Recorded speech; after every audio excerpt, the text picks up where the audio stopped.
What's the name of for the working title? 2 cents gets... 2 cents gets distracted.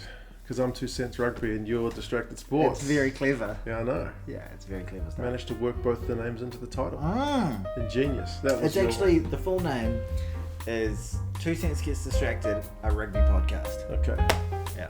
Any podcast worth its salt needs to have like a second line in it. 100%. And we have it. We do. Lots of words. Lots of words.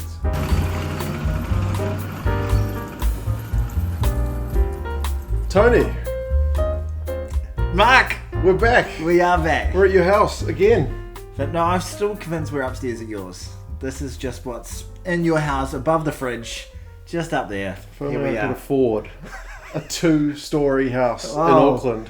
Whoa. Well, you can afford a house in Auckland, you're balling, True, basically. absolutely. Just dollar bills. Oh. Yeah, exactly. We're back. We are back. As a podcast now too. We've done it. That was you. Well, it was us. It was us. I think it was some feedback as well. It was almost like a pilot last episode. It was. Putting out the feelers. Seeing if there was an appetite for it. Seems to be. And people were saying, yeah, I'd love to listen to this while I'm driving. Exactly. Or I'd love to listen to it where I'm wearing headphones while I'm taking a shit. I don't know if we quite got that feedback. We did get the feedback from my old man that that was an hour long. I don't think I'm going to listen to that at home. But maybe when he's driving. I was talking about my DMs.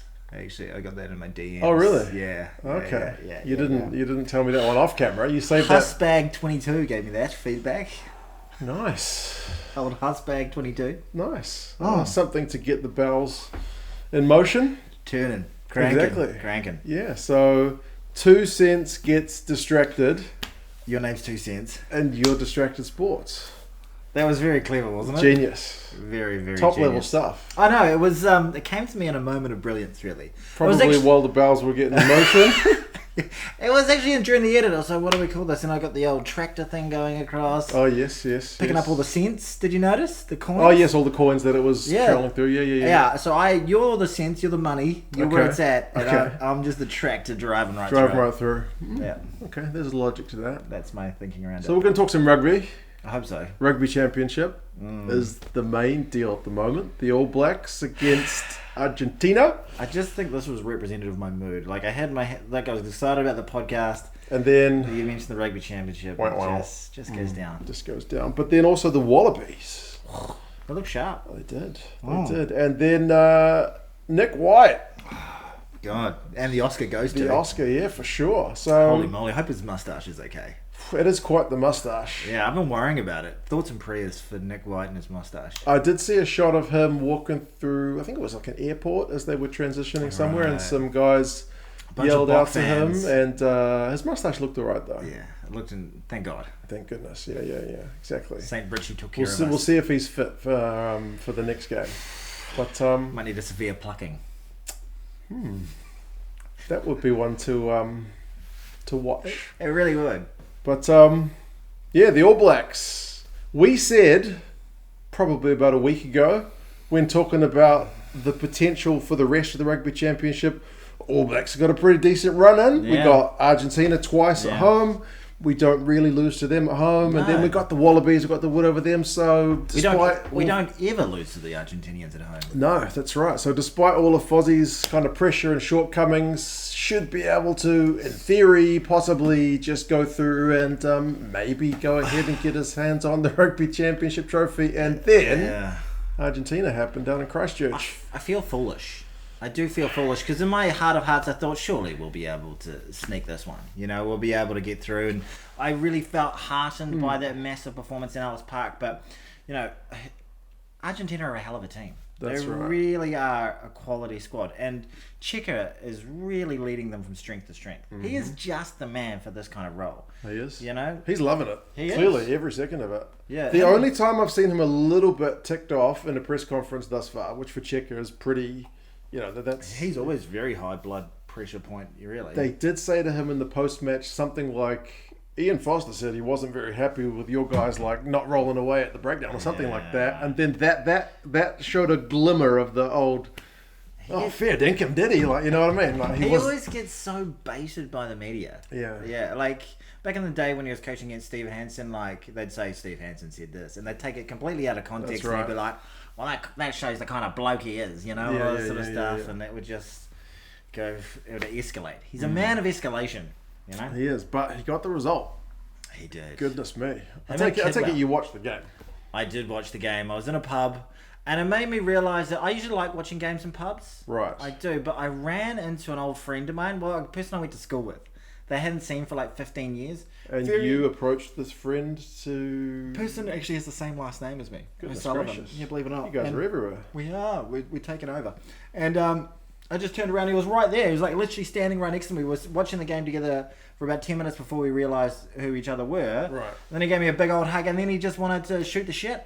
Right. Catch up on old times. See how everybody was doing. So did you actually get to watch the game? I did watch the game, but you know how you're watching the game, you're kind of having a chat with somebody, you're talking about their kids or what's going on, how many divorces everybody's had, all the good stuff. Yes. And, you know, and we kept on looking up going, oh, this Getting a bit hairy. a bit tired. But it was, first 20 minutes felt okay. Hunky dory. Just felt like an Argentina All Black game. That's right. You know, get a couple of tries, we'll get, you know, Samasahi Takeo who went over, nice try. Absolutely. You Thing know, of beauty.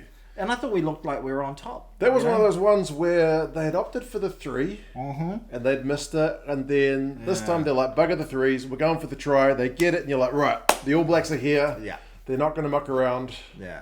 And then they get the second one, which is a little bit fortuitous. It's an Argentinian line-out error, and then, you know, they go wide, Clark goes over. It kind of made me worried about something I've been worried about since Dan Carter left. Right. We haven't had someone we can just bank on for threes. You know, like, we love them scoring tries. The All Blacks are a team of tries, of great tries. They're meant to be, at least. True. But with Dan, when we had Dan Carter, even we had Murdens, you know. Grant Fox, we just had guys who would... Three-point machines. Exactly, get 85 to 90% of their kicks. That's right. You know, and like, that first kick that Moanga missed, like... on his own home ground, like should be getting that all day long. Should be getting that, you know. And there was a few other kicks like that. How many conversions did we miss? Did we miss both of them or just the one? I don't know. Either way, Geordie Barrett missed one, and Boffelli from the tee, was looking like a different beast. Because last year, Puma's kicking stats are in the 50s. Yeah, right. The 50s, like they were having all kinds of issues last year, but even the goal kicking, which is like, that's not even a team thing, that's just like it's like golf, right? That's a one-on-one thing that was not going their way, but suddenly, boom, 100%, and difficult kicks as well. Yeah, and just a feeling of confidence, and really pure. That's right. Striking the ball purely. Yeah, 50 metres on angle, you didn't feel like he's going to struggle. No. He was looking like getting everything. It felt like it was just one of those days where he was going to punt everything over, and we were going to be lucky to scratch out 50% of our kicks. Yeah, but this is the game. We had Schmidt in the coaching box. When I saw Joe Schmidt sitting next to Fozzie, it was a weird feeling. It was weird, but it gave me this kind of confidence. Like, you got Jason Ryan on one side, you got Schmidt on the other side. Everything is going to be fine. It's all going to be all right. It's going to be all right. But I didn't actually really notice them more because I was talking to my mate and stuff. But till the very end, and they looked completely distraught in there. They did. Looked like there was a funeral had just happened. Every time those lineouts were just going astray, you see the look of pain. Who had a worse game this weekend? Our mate Dweeba or Cody Taylor? Because that was about as bad as I've ever seen Cody Taylor play. I've got to say Taylor, man. Taylor's the established former starting All Black. Dweeba's at least the kind of new kid on the block. He's kind of filling in for Mbonambi. Yeah, and the expectations were low on Dweeba, to be fair. But Taylor... Crucial moments too. Crucial moments. Yeah. I mean, when the Argentinians gave away a couple of penalties at the end, you felt like... you got it in your blood as an All Blacks fan. We've still got a chance to come back. 100%. Well, we're so preconditioned to seeing them do these amazing last 20 minutes, pull away, you know, play at a pace the other team can't play with, have greater fitness than the other team, and just be able to execute when it's all on the line. That's right. But that's a thing of the past. Seemingly. That's something that we need to grieve for. We're not finishing games strongly. No. We were just hitting that Argentinian wall again. And like, they were making just tackle after tackle, and it's the same thing like you said, like... Teams can usually only do that 60, 65, 70 minutes until they run out of gas, but it didn't happen. Absolutely not. It was fucking absolute flipping. It was a bit of a stinker. It was really bad. Is but what I'm trying to say. From an Argentinian point of view, magnificent. Brilliant. I mean, what a moment for them. There were shades of it, because when they beat us in 2020, it was kind of also on the back of Nico Sanchez kicking a ton of points. I think he got one try. Felt similar, eh? Similar deal, like rock solid defense. Although I do feel like their team I don't know, they feel to have a little bit more about them than they did in that 2020 game under Ledesma. I do feel like they're in a better place than they were at that 100%. time. Well, I really rated them in that Scotland series. They did well. And that makes me actually think, wait, are we playing Scotland at the end of the year? I think We are. Scots. They got to have their tickets bought for that game, I would imagine. Yeah, the Welsh we're playing. I'm nervous about these teams, because they looked really good. They really, really did. Yeah. Just one thing I want to touch on. Probably, this sounds really harsh, and it's not the guy's fault at all, but probably the worst debut I've ever seen for an All Black. Stephen Petafera. 50 seconds. Not his fault at all. He did not do anything wrong, but you can't do anything right either. 50 seconds. 50 seconds in a historically damningly bad defeat to the All Blacks. His name's on that forever. And congratulations, you're an All Black forever, but that's certainly not the way he would have wanted to do it. That's right. And I felt like it was wildly unfair. They trotted him out like a prize pig throughout the week. What do you feel about your thing? Oh, it's a huge deal. I think they used his picture on the lineup. Yeah, you know what I mean? Like when did. they put the lineups on social media, I think it was his picture that they used. They did. And they absolutely raw dogged him. They really did. They just unsheathed, completely did him like a dinner. Man, I'm really trying to be mindful of the 2 cents audience, but not swearing. Right. I'm doing well, aren't I? I have sworn twice. Well, we can bleep. Well, we can bleep, but we could alternate between the G-rated and the R-rated. Yeah, maybe. Well, fuck yes. Depending on which channel we're going to upload this to. I'm going to bleep. I'll bleep it. I'll bleep it. Okay. No, I think we should bleep it, especially if we're crossing playlists and stuff. Okay. Makes sense. But 50 seconds. I did see someone say on social media, and the thought didn't occur to me, that I think Perofeta may have been eligible for Samoa. Not that I think that was ever a particularly likely prospect, but that's what they did to Gus Okula as right. well. Is there an element of that? God, I hope not. I don't think so. It also makes me wonder. If you're a suspicious man, if I was a Fijian, I'd be like, thanks for taking one of our best players. Right. And literally, we talk about a lot of island players growing up in New Zealand are basically Kiwis. Peter Gus Sokula, came over to play freaking basketball for Fiji. He's a Fijian boy. That's right. Well, I guess he made his own decision. He could have represented Fiji. Yeah, he could have. But and they didn't even take him to South Africa, did they? No, they didn't. They've kind of dropped him. Yeah. And what are they going to do? My fear with Perofeta is when Damian McKenzie comes back. Where's he going to be in the pecking order? Out. That's right. Out. And he'll be a 50-second All Black. Do they get appearance fees? Is it possible that they get a bit of extra cash if they get a test? I know they do that in football, but do they do that in rugby? I have no idea. Is there a chance the coaches... You're the stats man. I don't know. I wish I knew that. If guys get a bit of a bonus for actually appearing, is that the coach just chucking them a few extra bucks? I have no idea. No, surely not. I wouldn't have thought so, but I don't know what their contracts entail. They should be on decent coin, shouldn't they? For getting into the All Black squad. So. You'd think so. But they're all on different rates. We don't actually talk about that very much in rugby. You talk about it in NRL, you talk about it in every other sport, how much certain teams are buying players for, but it's all kind of cloak and daggers with them. That's right, we never really find out. Yeah. Speaking because their salaries are cut between, I think the Super Rugby team pays a part, New Zealand Rugby tops them up. It's all if you play RTM Cup, they might give you a bowl of KFC or something. Something like that. Yeah. That's what all those bucket hats are for. Don't get me started on the North Harbour this weekend though. Nobody wants to hear this. The Shield match. Yeah, I actually watched that. Yeah. You guys had it in the bag. We were 8 points up with 10 minutes to go. The Bay. If you're listening from overseas, the Ranfurly Shield is a big deal.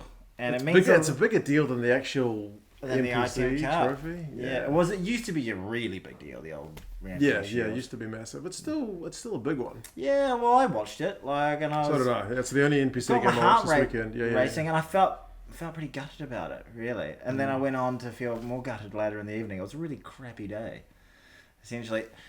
So in terms of, you mentioned it before, we mentioned the cloak and daggers of the NZR. How are you feeling about the NZR right now in terms of the decisions they've made, what the board's done?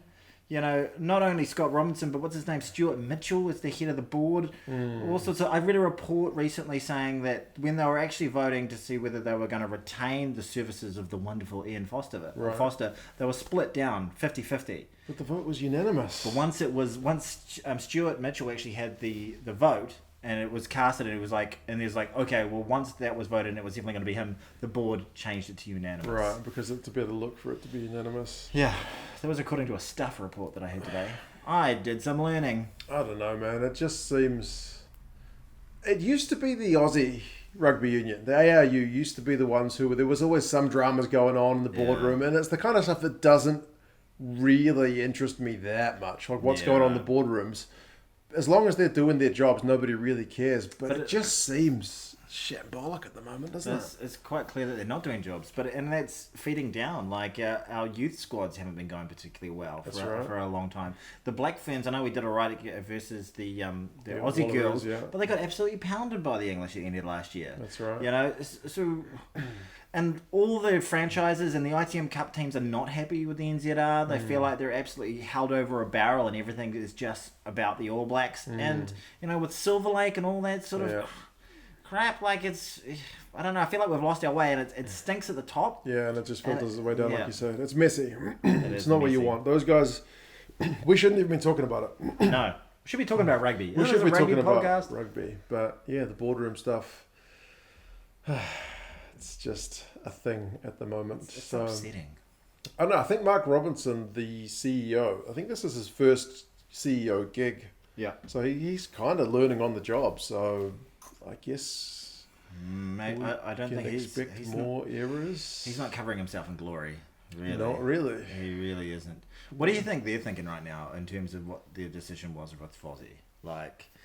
Do you think as soon as when they're watching Argentina win, when Cody Taylor throws that last ball and does it crooked, and then... I'm surprised they didn't announce a press conference because that's what they did after the last one. A press conference to announce that they've got nothing to announce. Yeah, basically. I think there's another review coming, so... Yay! Well, we'll see. Just for a moment, I thought, okay, we're done with it. And the All Blacks, Fozzie and his team, they had every opportunity just to put this all to bed. You know, write this entirely bad season off and just start afresh. They did that. They cleansed the palette with that victory in Ellis Park. They did. But it's just as bad as ever. All of it like that. All you had to do was come back home, beat Argentina a couple of times. And we mentioned earlier how you said how good the Argentinian squad is. And that's genuinely true. Yeah, the bookies were saying 20 points for the All Blacks. But it was like, for mine, the All Blacks should be winning this one. Yeah. Not 20 points win, because the All Blacks haven't been a 20-point plus team over Argentina for a long time. Yeah, but it really felt like a lot of the games with Argentina relatively tight for 60 minutes, but we just eventually pull away. Yeah, that's right. But we don't pull away. No, you know, we looked just a bit aimless at the end, like the pressure. 100%. That's usually the reverse. It's the pressure that gets the other team. They're desperate to hold on. They're desperate to get that win, and then the All Blacks find a way to make the other teams make mistakes, be it pressure, mental skills errors, maybe it's just tired legs or whatever it was, but it was the total reversal. In terms of the game plan of what they were actually doing out there, my issue was dumb rugby. Like it was dumb. It was dumb. Like we don't play territory. We back ourselves to this very expansive game, and it's great to watch when it comes off.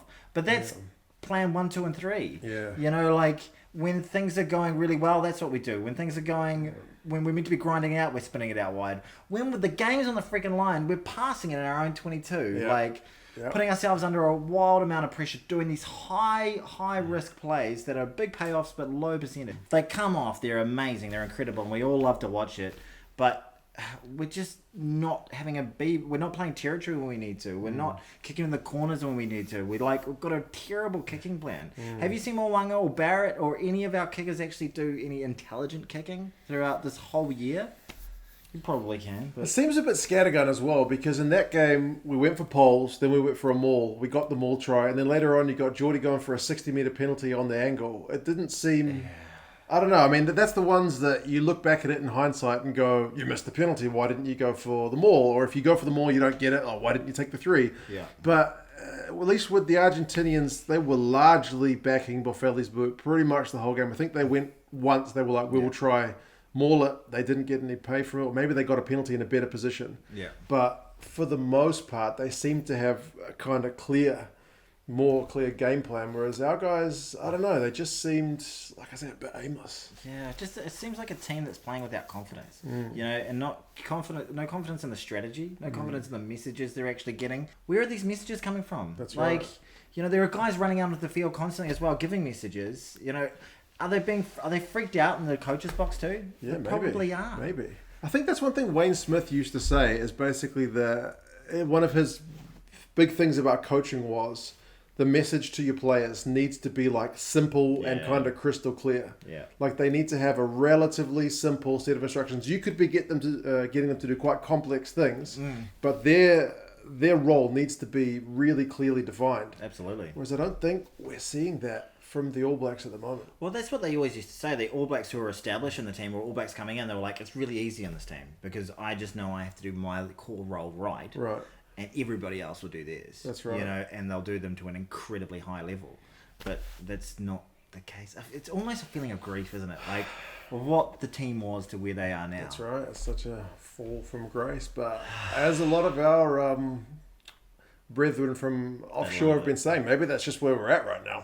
Yeah. That's just the new state of affairs. And did you hear the post-match interview with Carlton Nana and Sam Cane? It felt like he'd just lost a game for the Waikato Chiefs. That's right. It was so just blasé. It was just, this is normal. Oh, well, some positive, Skip. You know, the forwards did all right. You get to go again next week. You just lost to Argentina for the first time in your history. Yeah. Whilst on an incredibly bad run. This is worse than 98. I know recency bias, and I don't have the greatest memories of 98. For sure. But this feels pretty dark. It's pretty stink. But on the flip side, you gotta love to see what Argentina were doing. Yes, yeah, I absolutely. mean, watching just Marcos Kremer driving All Black ball carriers backwards, Pablo Matera driving his guys, Montoya getting turnovers, like Boffelli competing in the air, Carreras with the boot, like they were just on fire. Lavanini doing what he does. And he's not getting red carded. He's not giving away stupid penalties. He's a good player when he's on the field. That's right. When he can keep the red mist away, he is world class. Yeah, and he's absolutely. I really like the look of Thomas Gallo as well. I think he was a little bit quiet in this game. More Scrum got under the pump a wee bit, but it was two relatively kind of young front rows up against each other. That's one positive maybe for the All Blacks is that like Ethan de Groot looked alright, Tokiaho looked alright, like the front row. Tokyo's looking brilliant, you know, and like it feels like Dane Coles and Cody Taylor aren't actually up to it right now. We need a new number 2. Yeah. That's a little bit troubling because not that long ago I would have said Taylor's up there for the best hooker in the world, but he's way off the pace at the moment. Yeah, he really, really is. He's really had the slide this year, hasn't he? I'm not sure what. He hasn't plateaued. It felt like he was plateauing for a second. Yeah. And it's just been on decline. It's just one of those players that you thought you could always count on. Just never did anything wrong. But now it's Tokiaho. Oh, dear. And nothing particularly amazing happened in our backs and our attack or anything like that. Like the tries we got, a maul try, which is, that's good. Like, good to see Jason Ryan get reward for his coaching. And the Aussies proved in their first game against the Pumas, you can score. I think they scored like 3 against the Pumas in that game. So good to see them exploit that. But then, the only try the backs get is turnover ball, which, the All Blacks are notoriously good at scoring tries from turnover ball, but it's not like you ever saw, because, Joe Schmidt's supposed to be the details guy. You never saw, like, some line-out result in some magical kind of set play that just cut them to bits. They never looked troubled. You saw that from Australia. Some of their set plays were just magic, phenomenal to watch. That's right. That try that Lolacia scored at the end. The one he set up from McCrack. The set up from McCrack. The line break. That was one of the sexiest things I've seen for a while. To put an excuse out there. Weird, I get turned on by rugby. Maybe it's just. Fozzie did put this out there. Maybe it's just they are genuinely learning because they've got new forwards coach. They got Joe Schmidt doing more coaching. Maybe it's just game plan. This whole rebuilding, discussion that's going on. So many of those players have been there for quite a while.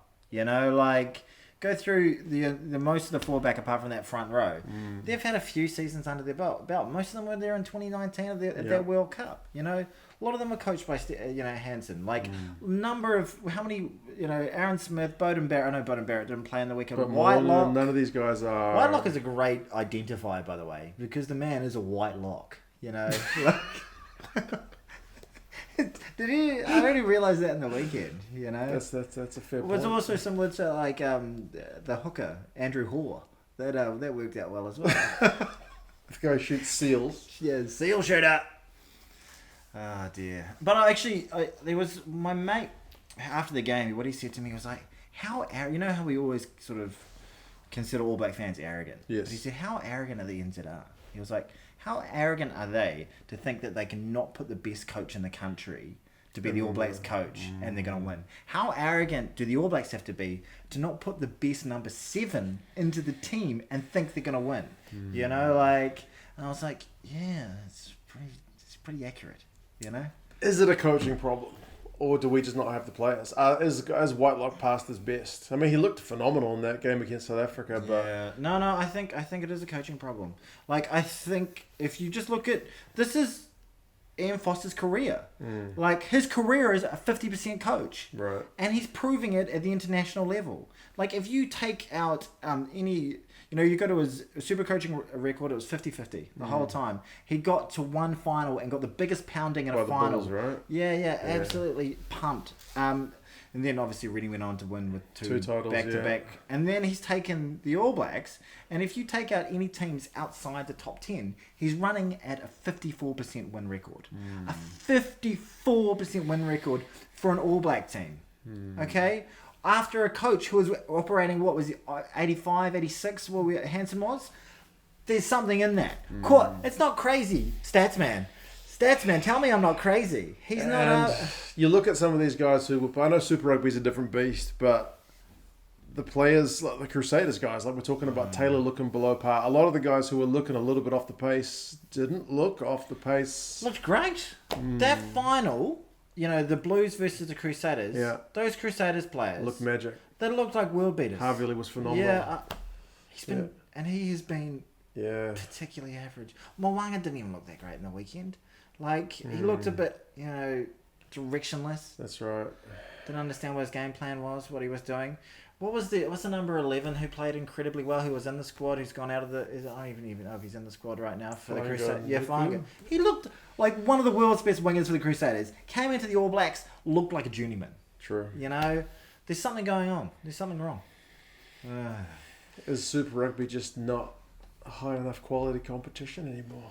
I'm just throwing out devil's advocate excuses over here because... I don't think so. I do think our players are better than what they're showing us on the pitch at the moment. 100%. I think the Blues and the Crusaders are phenomenal teams. I feel like when you watch the intensity of any local derby in Super Rugby, they're phenomenal. When we play Australian teams, we usually beat them comfortably. You know? Like, I know it was a little bit closer this year. It was definitely closer than the year before, for sure. But still, the New Zealand teams had... a good record. 100%. And I'm freaked out about the Bledisloe Cup this year. This could be the year. Could be the year. Get excited, Wallabies fans. Is this a chance for us to move on to the next game? Or are we done with the post-mortem on the All Blacks? Do you want to go on to that a bit more? One question before this leads on. This year, do we lose the Bledisloe Cup? Yes or no, Mark? Will we lose the Bledisloe Cup? Will we lose the Bledisloe Cup? I'm going to say no. But I mean, if you'd asked me a week ago, are we going to lose to Argentina? I would have said no as well. So, for what it's worth, I think we can at least go 50-50 against the Wallabies. Fozzie's got a good record against Rennie, so... We went 50-50 against the South Africans. Yeah. I know, I feel like we haven't given enough love to Argentina. But... They were well. Phenomenal. Defensively, fantastic. Kicking game was smart. Yeah. Set piece was pretty good, barring that one kind of line-out. Scrum was under a bit of pressure, but Boffelli was phenomenal. Great. Yeah. I mean, they didn't look to try and cut us to bits. Like, neither of their wingers was getting lots of ball in hand, but they didn't need to. Incredible defence. Kidwell is doing something well. That's right. He really is. Like, that defensive structures that the leagueies are bringing over, where it's all defence. That's one of the main things. Like, you're always man marking, and it's always intense in rugby league. So it's really translating well, and he's exceptional. Exceptional. He's earned a bonus if he gets one. But we'll wrap that up with the prediction for the rematch. Yes. Have the All Blacks coaches, because we saw them do it with South Africa. They got well beaten in the first game. Seemed to work it out for the second game. We've got this rare situation in the Rugby Championship. That's where you play back-to-back. So Will the All Blacks But coaches... if you looked at Ireland, that didn't happen. So we had that.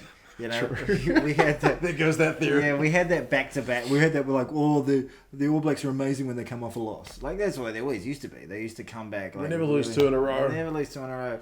We never lose 3 in a row since 19. Was it 1919? This. Oh, there we go. Someone's doing a burnout. West Auckland. Since 19. Was it 1919 or ever? Something like that. Hundreds of years or something. Yeah. So depressing. Yeah. So are we going to beat them in Hamilton? I just can't say anything with certainty. Probably, but very likely no. Like, very likely no? I'm very, very much on the fence because, like, my head and my heart are like, yeah, it's the All Blacks, you know. But then, like, I feel like an abuse victim. Like I've been smacked over the head too many times that I'm like feeling like the next one's coming. Right. You know, like. Well, actually, one more question.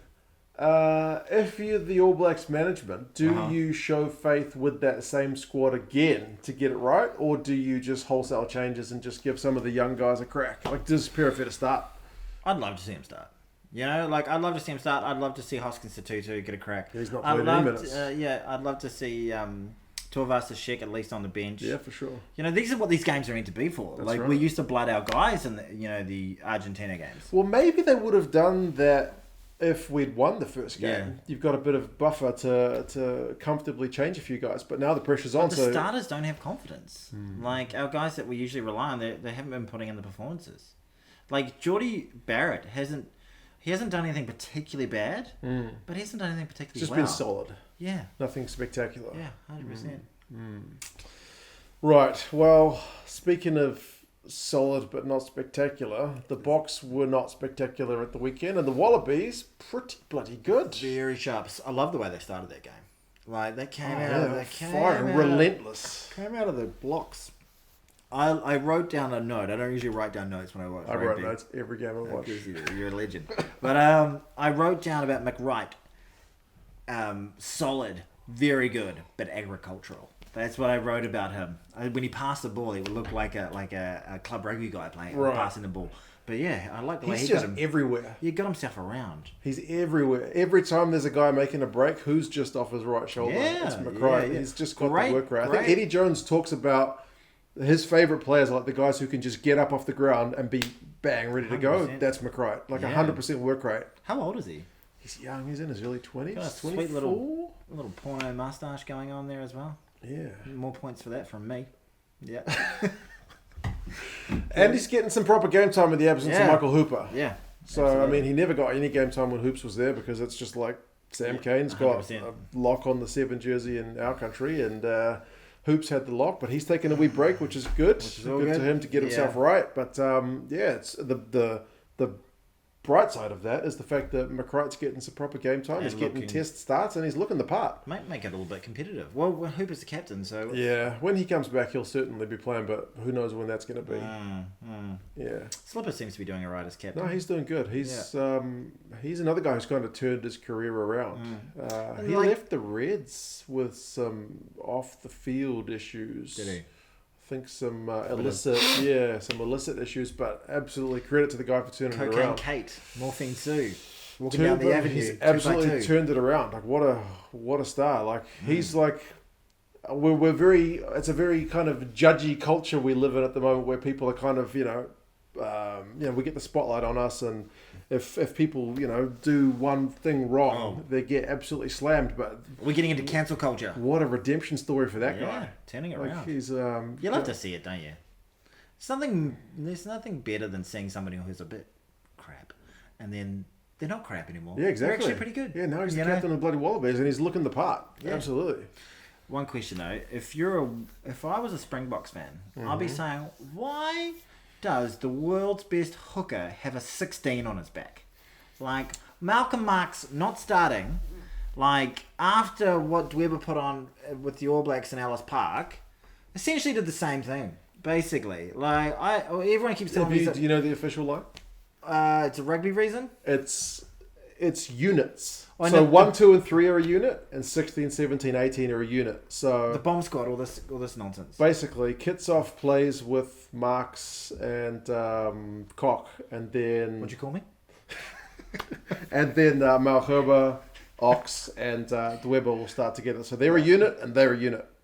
So It's so dumb. Like, it was mana from heaven. I'm calling a lot of things dumb today, aren't I? Really articulate stuff. it's easy to lay into the teams that are losing. No, but like, it was mana from heaven not having Malcolm Marks on the field. Like when we played them at Ellis Park, and it was the same. He's such a menace. He's a pest. I think He's he such won a like 5 turnovers in that game such against a us. physical presence and just a high quality game. You don't. That was maybe the best performance I've seen from a hooker in my entire life. It was phenomenal. You know, and then Bench. What's your reward for that? you're benched for 2 weeks. You know, the third string hooker starts for the next 2 weeks, who had an absolute shocker the week before. Everyone tells me he's a powerhouse, all this sort of thing. He's a big unit. He's been getting a lot of grief. I do feel like he's got the pressure on him.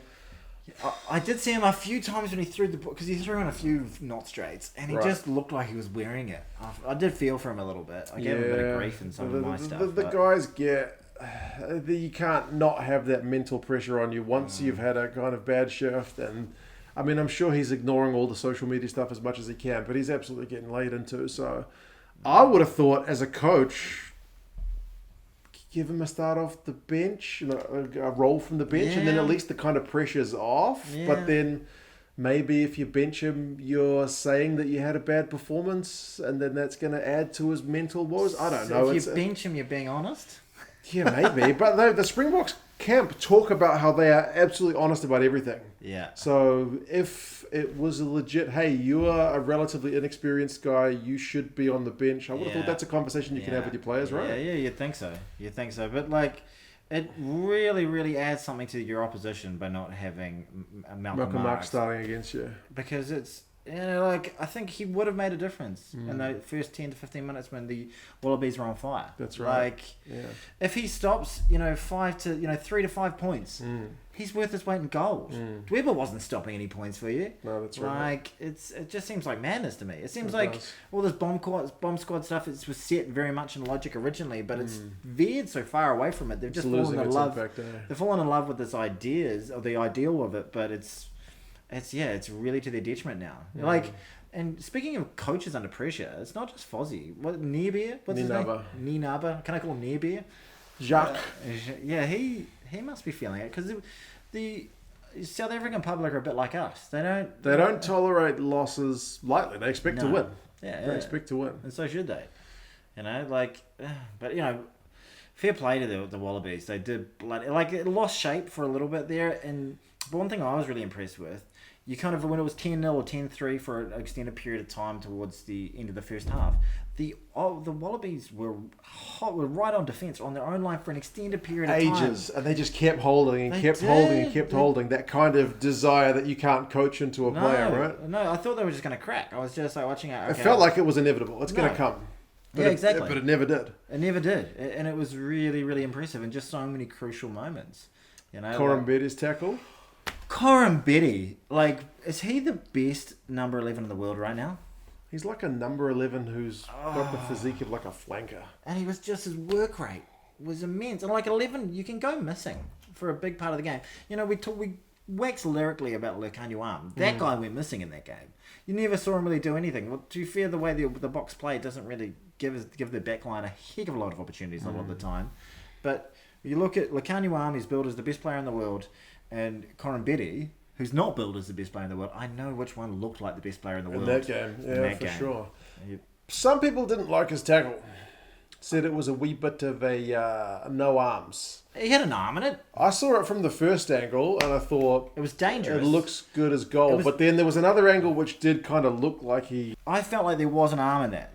He definitely put his arm into the tackle. The arm made contact. There was an arm trying to wrap there. Right. The thing that it was an amazing impact. It really, really was. It was a huge hit. It was iconic. That's going to be replayed for so long. Yeah. It really will. That's going to be on so many highlight reels. It was an incredible tackle. But what the worrying thing was, is that he put his head. You know, we're always taught cheek to cheek. Yeah. You know, he put his head right in front. He could have gone knocked clean That out. could have ended up a lot worse. Yeah, that could have been horrible. But thank the Lord. But that's a position the Springboks really should have been scoring from. Absolutely. I mean, they had... Well, the reason he went in the air was Mapimpi launched himself to go for the line, and once he just launched himself, the impact happened, and he skyrocketed. Yeah, I think his feet are still on the ground, but he's definitely Launching. kind of in the process of launching. Either launching or bracing, I'm not sure, but either way, he got smacked. I've got a question for you. What was more an iconic moment? Was it the Corin Betty tackle or the Nick White slap? The Nick White, you know, some physical stuff happens in rugby, but you don't want to see that on a rugby field. Like that was, I really felt for him in that moment to take an impact like that straight to the mustache.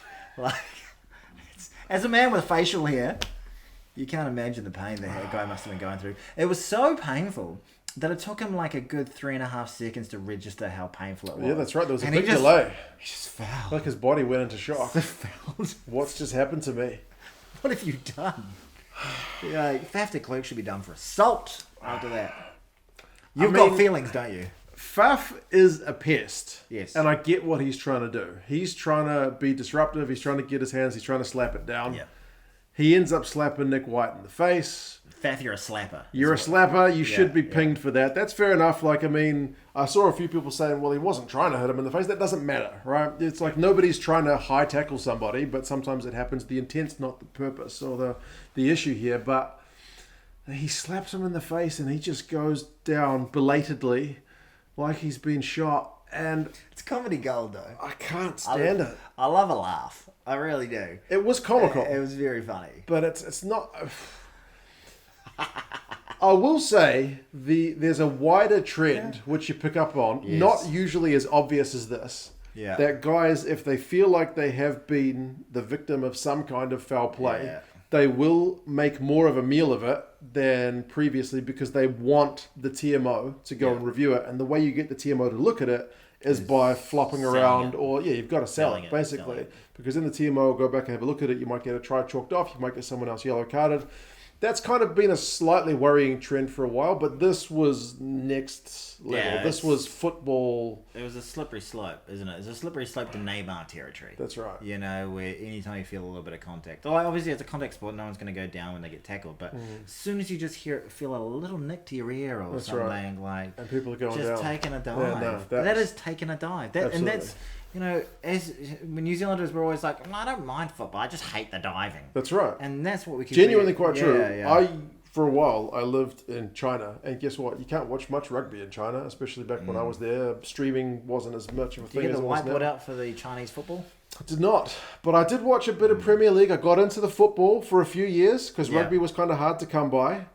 And then when I moved back to New Zealand, I kept trying to watch it, but I slowly just kind of fell out with it because it was one of the World Cups. I think it was when Italy won it.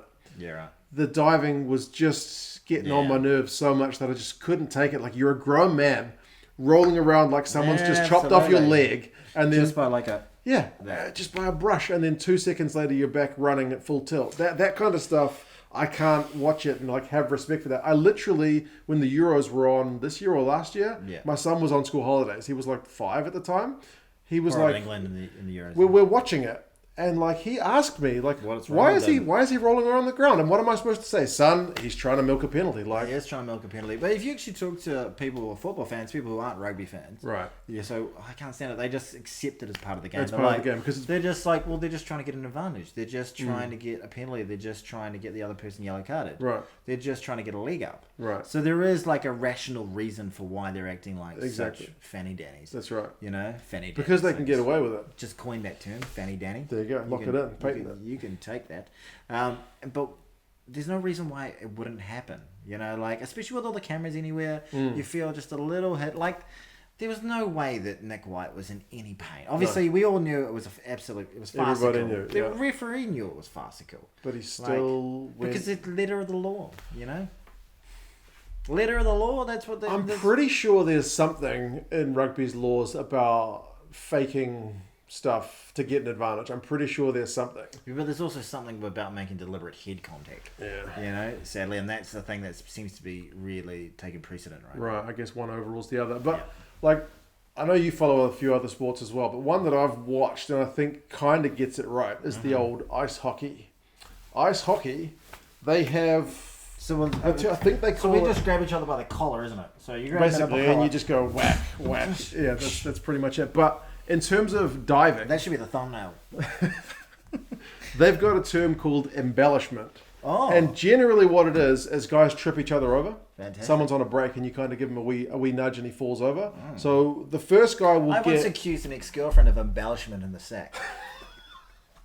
This is a different kind of embellishment. All right, okay. This is more of a negative kind of embellishment. You're pretending, I think. Yeah, so right. in ice hockey, the one who trips will get penalised. Right. But if someone is visibly trying to sell a dive, he will also get penalised. Now, ice hockey is different because they send them both off for the equivalent of like a 2-minute yellow card. Power play. Basically, yeah. But instead of a power play, it's 4-on-4 because both guys get quite pinged. fun. It opens up the space. That's right. So both guys get pinged. Like, and this is a perfect situation for that. I would have loved to have seen... Fuff gets penalised for the slap, yeah. but Nick gets penalised for the dive. But then he's so much grey and all that. There could be the chance where someone was genuinely hurt. That's the risk. Well, the thing I think should have happened, at least Nick White should have had to have gone off for an HIA. Like, even though it was farcical, like the guy is getting sin-binned for it. You sold it ridiculously because it was a headshot. You pretended to go down.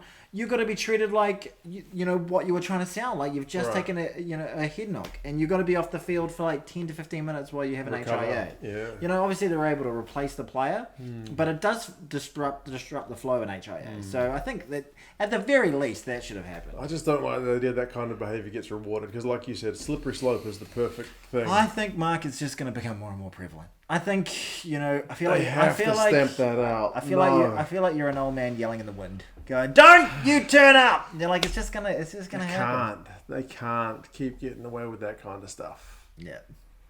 But we're certainly seeing more of it than what we used to. Not to that level, but yeah, and it's more and more and more every year. You know, like it sucks. You know, because it's. You know, it's a man. Well, it's a man and a woman's game, but it's a physical game. Yeah, you know, like it's a game of toughness. You know, of grit and character. What would Buck Shelford say when he saw that? He would have picked up that testicle that was absolutely ripped apart and thrown it straight at Nick White. Back in the days, the guys when they introduced substitutes, they didn't use them because it was like a sign of weakness if you went off. I mean, I'm not saying we need to get back to that day. And, you know, player safety is obviously paramount, but you can't be having that. A friend of mine I was watching the game with, who I actually went to the pub with, not the guy I was speaking to, he said, I would love to see rugby if all 15 players, the only way you could replace them is if they were actually injured. He said, because he said when he was growing up, he used to love seeing guys just completely out on their feet. Right. You know, and it was real grit stuff at the end. You know, like if you look at that 96 game between South Africa and the All Blacks, like most of the starters are still on the field at the very end. They're in the hive out and they're absolutely shagged at the end. Well, that's kind of what opens up some of the space as well. Yeah, 100%. And that's what you kind of used to do well in those eras. Remember that when the All Blacks were a good team? Seems like a long time ago now. Yeah, it does. It does. Oh dear. So Mick Wright looked like he was a good player. Corin Betty, the best 11 in the world right now. Nick White, the best actor in the world of rugby. Congratulations to him. One thing I want to ask you about is if you are in the back line for the South African team, they're filled with freakish athletes. Mapimpi, Lekanyuam, all of them, like Dialende, they look like they could be fantastic game breakers, but they're never given an opportunity to actually do anything because they're so restricted by their actual game plan, which has worked so well for them for so long. So who am I to say, you know, go away from that? But have teams worked them out? They lost against Wales. We haven't lost against Wales since 1953. Yet. Knock on wood. Yeah. Well, I mean, I guess it's one of those ones where if you can take your high balls and you can front up at set piece, then you've got a pretty good chance of competing with the Springboks. Yeah. But yeah, you're right. They do have some pretty freakish athletes. I mean, when Colby's fit and he's playing, like he can just break your ankles trying to tackle him. Yeah. But I mean, we saw the reverse this week. It was Corbetta doing that to Pollard. He made him look like he was playing in mud. Oh, that was amazing. So that was an embarrassing moment for Pollard. That was a very... I mean, Pollard, he had a couple of real poor kicks at goal as well. So he had a couple of real shockers. Just fully hooked him, eh? Yeah, he'd been like 10 from 10 prior to that game, and then suddenly he kind of lost his mojo. So yeah, it's a little bit troubling for the Springboks. I guess they'll back themselves to bounce back, but it's a bogey team for them though, isn't it? they've not won in Australia for 10 years. So why is that? Well, almost 10 years, not quite. World champion Springboks just can't get over a team that's often ravished by injury. Yeah, a team this that's is in a bad form. Wallabies team without like Karevi, who's probably their best player when he's fit. So Michael Hooper wasn't there. So yeah, not with all their big stars. I mean, obviously the Springboks are missing some guys as well, but yeah, troubling from a Springboks point of view, but good for the Wallabies. Bloody good for the Wallabies, and makes me very nervous about the Bledisloe Cup. The old big boy, the big one. Troubling. It is troubling. It's a troubling time. Can they get over the hoodoo of Eden Park, though? Because I'm pretty sure that one's at Eden Park. I'm going to that game. Yeah, I am. They can, man. Because these records that we just thought were going to be forever, Ireland, Argentina. They mean nothing. Well, yeah, they're just we're getting knocked over. It's just a list for teams should check the list off. Three losses in a row. You know what's going to be a sad thing? When Wales beats us and they go, it would have been better to beat them a few years ago. I've seen some fans from countries who are not big Ireland fans saying they're so happy that Argentina beat us because it takes the gloss off the Irish win. Yeah. We're just easy to beat now. I saw a tweet from Squidge saying exactly that, basically going, wouldn't it be funny if they did the greatest achievement by an Irish team? Right. And the Irish team, when they did that, it's so amazing because we beat the world's best team. Ireland, I love you. I really do. You did not beat the world's best team. You beat the All Blacks. The 5th ranked team in the world. I think we were 4th at the time. But that Ellis Park game, I was like, there they are. They're back. They're back. Where was that? The offloading game? We're back on the All Blacks. Yeah, we can't get over it. Always swing it. It's just... Yeah. Look, this isn't a great podcast material. I'm just sitting here going... All Blacks, painful. Yeah. It's better when we win. Yeah. We're more buoyant, aren't we? But oh well. I think in terms of the international audience, they're loving it. Yeah, for sure. The World Game's looking amazing right now. Yeah, there's something about seeing a team which has been on top for a wee while. I know we've not been on top, but a team which is traditionally very good, just lose. Like I remember once Brazil got beaten at 7-0 or something by the Germans, and everyone just loved it. Even though not everyone loves the Germans at football, but and that was in exactly. In People love it. It's just that kind of fall from grace thing. 100%. When the Yankees lose, everybody loves it. Yeah, exactly. When the Red Wings fell from grace, everyone loved that, didn't they? Yeah, exactly. So maybe it's just our time. Maybe we're just going through a rough patch. But what's not a rough patch? The world of podcasting that we've entered, Mark. This is true. This is amazing. This is true. So this is actually available if you want to listen. You probably should have said this at the start. I might put a little... Put a logo or something. But you can watch this on Spotify. Listen to it on Spotify. Was that hard to organise? No, it's pretty easy. Okay. Yeah. I don't have Spotify. Well, you should get it. I use Google Podcasts. Oh, we're not on that yet. Is that... Well, it had to... how Google's a bit weird about sort of... You've got to be doing this, you've got to be doing that, we've got to check this over... It was a bit more sort of wild west. Restrictive? Okay. Yeah. It would have taken me a little bit more time. But we might get there. We'll see how things We're in a review process for the Apple podcast as well, so we'll probably get there eventually too. Okay. Just like the All Blacks having reviews, we are going to be reviewed. By the good people at the Apple podcast, or whatever they are. Right. Oh, dear. So second game though, Boks against Wallabies. Are you back in the Wallabies to... I am. Just on recent 2 from 2? Recent form, like the best predictor of future behaviour is past behaviour. Definitely. As Dr. Phil says. Right. And yeah, I think they're good enough to do it. And I think they've got something over them. What that thing is, I don't know what it is.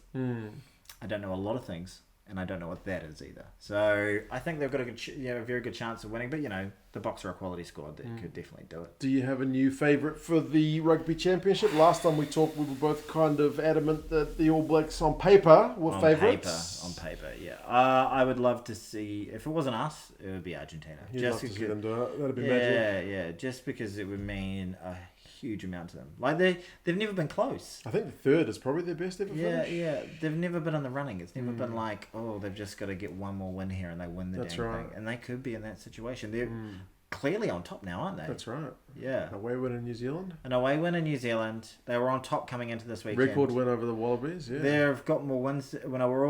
They've got 2 wins. I guess the Aussies have got Wallabies 2 have wins. got 2 wins as well. Yeah. Be interesting to see them up against the Boks.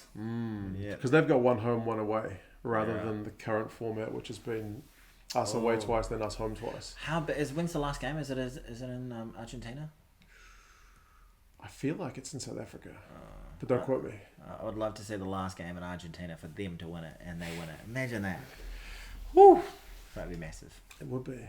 Yeah. Okay, so you're calling it as Argentina then? Yeah, the romantic in me says Argentina. My head still says probably somebody else. Okay. Yeah. I'll go with Australia for now. I'll change it next week. Yeah. Yeah. Well, if you go with Australia, it means they've got a decent chance of getting the Blitters live. Yeah. That's gonna be it. That'll be a real kick in the nuts. That may be, if we're not in the running for the actual trophy of the Rugby Championship, that's just going to be the game for us, isn't it? That's the make or break game. Yeah, there's going to be so much riding on that. There's no chance Fozzie gets fired if he loses the Blitters live. Would he resign? I don't think so, because if he resigns, he's turning us back on $1.6 million or whatever it is, and I don't know. People like money, I've heard. True. Yeah. So I don't think he's going to turn us back on that sort of quiche. But do you reckon that this review of them saying we're totally behind him, he's definitely going to be there? There's no chance that they can pull the rug out from underneath him now, even if the results just. They would look pretty stupid to do it, but they've not really had a problem with that. But they're looking pretty damn stupid in every other respect. Yeah, so why not? All right, well, this has been fun. Happy days. We should finish all these with a handshake, I think. Because the All Blacks lost and we're sad. It's okay. There are other things in life. We'll be more boisterous next time. Give us a break. Yeah, I find it very hard not to swear, everybody, and I'm doing my best. I'm doing pretty well. You're doing fucking amazing. All right, you got to sign off. Yeah, we'll do this again sometime. Let us know. Well, what channel is this on? Yours? If it's on mine, go subscribe to Distractor Sports. To 2 Cents Rugby. 2 Cents Rugby. Right. I always get my name wrong. Is that sign? I think that's a sign of dementia. You'll get it. 2 Cents Rugby. Anyway, you've got to say goodbye to everybody. All right. Cheers, folks. We will we'll catch up again after the next round, and yes, because then there's a break, and we'll see how things are going. And maybe we'll be happy. Or just double the beer intake, and we'll definitely be happy. Yeah, it was pretty low, the beer taken. It was. You're very low. We'll have to rectify that. Yeah. All right. Cheers, folks. Yeah.